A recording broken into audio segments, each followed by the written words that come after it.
그래서 대운에서는 뭐냐면 큰 줄거리입니다. 큰 패턴. 비견급제는 대체로 그 돈 안 되는 꼴목이라고 보기도 하고, 금전 희생 양상이 잘 따른다 이렇게 보시면 돼요.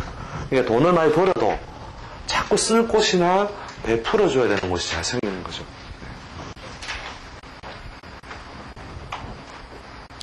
그 다음에 보통 사업이나 활동에서 경쟁 경합의 상황. 그 다음에 금전 소모 양상. 돈을 못 버는 게 아닙니다. 돈을 벌기는 버는데 소모 양상이다 이렇게 보면 되죠.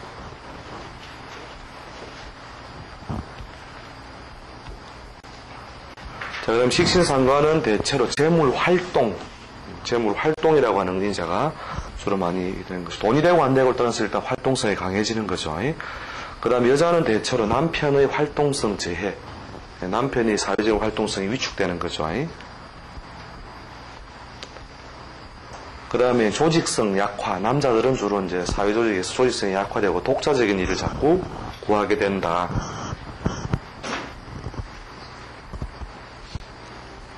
그래서 보통 이제 상관대운에 막 직장 취직을 하면 1년 있다가 때려치우고 6개월 하고 때려치우고 이게 자꾸 반복되는 것이 상관의 큰 그림자 때문에 그렇다는 거죠. 상관의 큰 그림자. 네.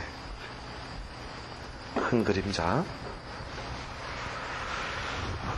네, 그 다음 편재. 사회적 활동성이 가장 왕성하다는 거죠. 사회적 활동성이 가장 왕성하고, 대체로 주거 환경이 상가, 번화가, 시끄러운 곳. 그 다음에 이제 글 공부를 이룰 때에 뭐 밖으로 볼 게 많고 밖으로 할 게 많다는 것은 안으로 조용하게 자기 내면을 다질 수 있는 시간이 없다는 거죠. 그래서 항마. 그 다음 남자일 경우에는 이쪽 창에도 여인이 있고 저쪽 창에도 여인이 있으니 그 처첩의 불안. 처첩의 불안. 그래서 사실 돈 되는 골목은 그냥 결국은 또 세상상에서 돈 되는 골목은 또 상에 나와야 돼요. 상. 그죠? 상에 나와야 되니까. 그 정극인의 상충곡에 보면은 뭐라고 하냐면 홍진이라고 하죠. 속세를 갖다 그죠? 뻘건 먼지 속에 묻혀있는 사람들아 이내 생이 어떠한 거에 나오죠. 소양강날인 말이 어디를 듣다 그건 아닌데 관동백곡이고 정극인의 상충곡에 보면은 하여튼 뭐냐면 이 세상이 거기도 나와요. 관동백곡에도 나와요. 홍진이라고 하는 것이 관동백곡에도 나오는데 하여튼 그 뻘건 먼지 속에서 결국은 먼지 삼키가면서 버는 게 뭐다고 해요. 돈이다 이게 돈. 그래서 돈을 번다는 건요 목숨을 거는 거예요. 그래서 어느 그 돈의 속성을 깨닫고 있는 어느 상가 건물을 가본 거예요. 모 금융회사인데 제2금융회사는 뭐라 썼냐면 사생결단이다. 그건 정말로 돈에 대한 이치를 써난 말이에요. 그래서 우리가 돈을 벌려면 결국 뭐라고 해요? 홍진을 마셔야 되고 편재의 이 북적거리는 골목에서 결국 살아야 된다.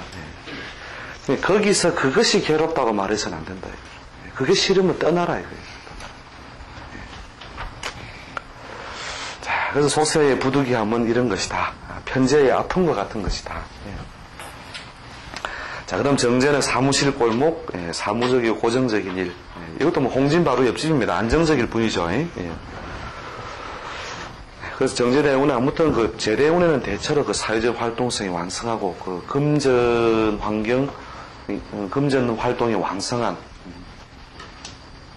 어떤 환경, 일 이런 것이 가담한다는 거죠.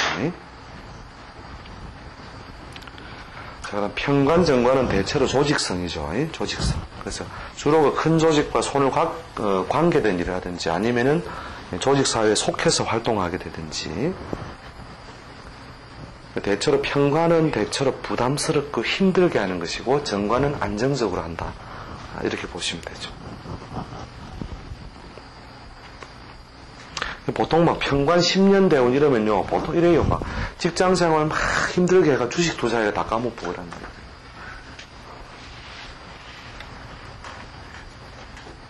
그래서 죄에 대해서는 어떻다고 이 편관이 한 번씩 그렇게 횡폭성을 가지고 팍 물어가는 것과 같은 거죠.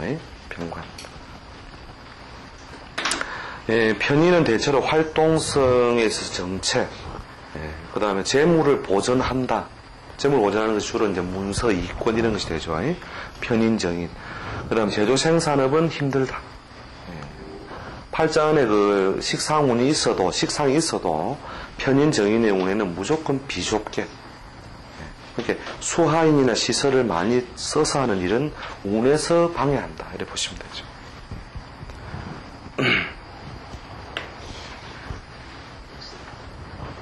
주로 이제 임대 사업, 인허가 사업, 이런 문서 중심에서는 번영한다. 또 글 공부나 학문적 성취 이런 데는 대체로 어떤 발전 요소가 되죠.